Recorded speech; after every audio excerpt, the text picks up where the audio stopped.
বিরতির পর স্বাগত। বাংলায় একাধিক দফায় নির্বাচন চাইছে বিরোধীরা, যদিও শাসক শিবির অর্থাৎ তৃণমূল কংগ্রেস চাইছে যেন এক দফায় বাংলায় লোকসভা নির্বাচন করানো হোক, কিন্তু বিরোধীরা অবশ্য একাধিক দাবি একাধিক দফায় ভোট করানোর দাবি নিয়ে এবার কমিশনের কাছে দ্বারস্থ হয়েছে। বাংলায় একাধিক দফায় নির্বাচন করানোর ভাবনায় এই মুহূর্তে রয়েছে জাতীয় নির্বাচন কমিশন। সেই বিষয়টা নিয়েই আমি বিস্তারিত জানবো। টেলিফোন লাইনে রয়েছে বিশিষ্ট সাংবাদিক অঞ্জন শুকুল। অঞ্জন বাবু, ইতিমধ্যে বিরোধীরা একাধিক দফায় ভোট করানোর জন্য দাবি করছে নির্বাচন কমিশনের কাছে। নির্বাচন কমিশন কি বলছে? এখন রাজ্যের অফিসে জাতীয় নির্বাচন কমিশনের ফুল বেঞ্চ রয়েছে। সমস্ত রাজনৈতিক দলের সঙ্গে আলাদা আলাদা বৈঠক করছেন জাতীয় নির্বাচন কমিশন। প্রতিটি রাজনৈতিক দলে 3 জন করে প্রতিনিধি আলোচনায় অংশগ্রহণ করেছে। সকাল 9:30 থেকে শুরু হয়েছে এই রাজনৈতিক দলগুলির সাথে আলাদা আলাদা বৈঠক। প্রতিটি রাজনৈতিক দলকে 15 মিনিট করে সুযোগ দেওয়া হচ্ছে নির্বাচন কমিশনের পক্ষ থেকে তাদের কথা শোনার জন্য। ইতিমধ্যে বিরোধীরা যে সমস্ত আছেন তারা গিয়ে বলেছেন যে পশ্চিমবঙ্গের অবস্থা আইন শৃঙ্খলা ভেঙে পড়েছে। পশ্চিমবঙ্গের কোনো আইন শৃঙ্খলা নেই। যে সেনাবাহিনী যারা আসছে তারা বিভিন্ন জায়গায় যেন টহল দেয়। রাজ্য সরকারের পুলিশ তাদেরকে বসিয়ে রাখে। এর আগে যে সমস্ত নির্বাচনগুলো হয়েছে, পঞ্চায়েত নির্বাচন এবং বিধানসভা নির্বাচন, সেনাবাহিনী পাঠালেও সেই সেনাবাহিনীকে মূলত তারা কাজ করায়নি। এই জন্য তারা বলছেন প্রত্যেকটা মানুষকে যাতে ভোটমুখী করা যায় সেই দিকে নির্বাচন কমিশনের গুরুত্ব দিক, আর ভয়ের পরিবেশ যেন না থাকে। ওরা চাচ্ছে 5 থেকে 7 দফায় ভোট করা হোক এবং প্রতিটি বুথে যেন পর্যাপ্ত পরিমাণে নিরাপত্তা রক্ষী থাকে। অন্যদিকে তৃণমূল কংগ্রেস থেকে দাবি তোলা হয়েছে যে না, পশ্চিমবঙ্গ রাজ্যে একদিনে ভোট করা হোক, যত পারে সেনাবাহিনী দিয়ে ভোট করা, কিন্তু একদিনে ভোট করা হোক।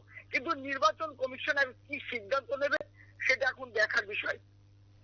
একদমই। কি মনে হয়, বাংলায় কি একাধিক দফায় ভোট হওয়া দরকার? কেননা আমরা দেখেছি একের পর এক আইন শৃঙ্খলা নিয়ে অভিযোগ উঠেছিল, যাকে কেন্দ্র করে নির্বাচন কমিশন থেকে শুরু করে আধা সামরিক বাহিনী ইতিমধ্যেই পশ্চিমবঙ্গে রয়েছে, বা নির্বাচন কমিশন এই মুহূর্তে বাংলার উপর বিশেষ করে জোর দিচ্ছে।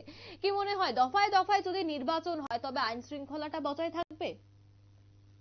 অবশ্যই। দেখো, আজকে কিছুক্ষণের মধ্যে ডিএম ও এসপিদের সাথে বৈঠক করবেন আলাদা আলাদা ভাবে, এবং সবচেয়ে গুরুত্বপূর্ণ বিষয় যেটা উঠে আসছে নির্বাচন কমিশন সূত্রে, প্রায় 7 ঘন্টা ধরে বৈঠক করবেন বিভিন্ন জেলার এসপি, ডিএসপি এবং ডিএমদের সাথে। কারণ একটাই, গত 2 মাসে কত ক্রিমিনাল বা কেস হয়েছে, কি কি রাজনৈতিক সংঘর্ষ হয়েছে, সেই লিস্টটা কিন্তু চাওয়া হবে প্রত্যেকটা ডিএম ও এসপিদের কাছ থেকে। 2 মাসের পুরো লিস্ট দেখে সিদ্ধান্ত নেবে নির্বাচন কমিশন যে পশ্চিমবঙ্গের আইন শৃঙ্খলা 2 মাস আগে কেমন ছিল, এখন 2 মাস পরে কেমন আছে। আরেকটা উল্লেখযোগ্য বিষয়, 2021 সালে যে পরিমাণ সেনাবাহিনী মজুত করা গিয়েছিল, তারপরেও কিন্তু রক্তক্ষরণ কিন্তু বন্ধ করা যায়নি। সুতরাং এসপি এবং ডিএমরা 2024 নির্বাচন যাতে রক্তক্ষয়ী না হয় সেই জন্য কি ব্যবস্থা নিয়েছে, কোন কোন জায়গায় সেন্সিটিভ বুথগুলো চিহ্নিত করছে, তাদের জন্য কি ব্যবস্থা নিচ্ছে, এলাকার যে সমস্ত ক্রিমিনালরা আছে তাদের বিরুদ্ধে কি ব্যবস্থা নেবে স্থানীয় পুলিশ প্রশাসন, সেইগুলো কিন্তু দেখবে। দেখার পরেই নির্বাচন কমিশন ঠিক করবে। তবে বলে রাখা ভালো, এর আগেও কিন্তু 5 দফায় কিন্তু লোকসভার ভোট হয়েছিল। সেক্ষেত্রে বিরোধী দলগুলোর দাবি যে কোনো মতেই 1 দফাতে কিন্তু ভোট করা সম্ভব নয়। বেশি পরিমাণ পুলিশ, অর্থাৎ 920 কোম্পানি পুলিশ দেওয়া হচ্ছে, এই সেনাবাহিনী দেওয়া হচ্ছে, প্রয়োজনে আরো বাড়াতে পারে বলে আমরা জানতে পারছি নির্বাচন কমিশন সূত্রে। তবে 1 দফায় ভোট হবে না, 5-এর অধিক অর্থাৎ 7 দফাতেও কিন্তু ভোট হতে পারে বলে আমরা জানতে পারছি। একদমই। ধন্যবাদ অঞ্জন বাবু।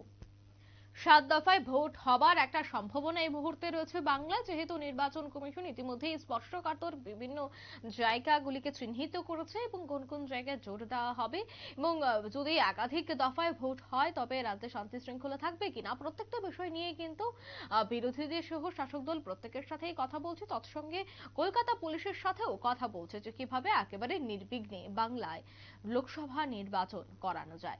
নিয়ে নিচ্ছে ছোট একটি বিজ্ঞাপন বিরতির, সঙ্গে থাকুন।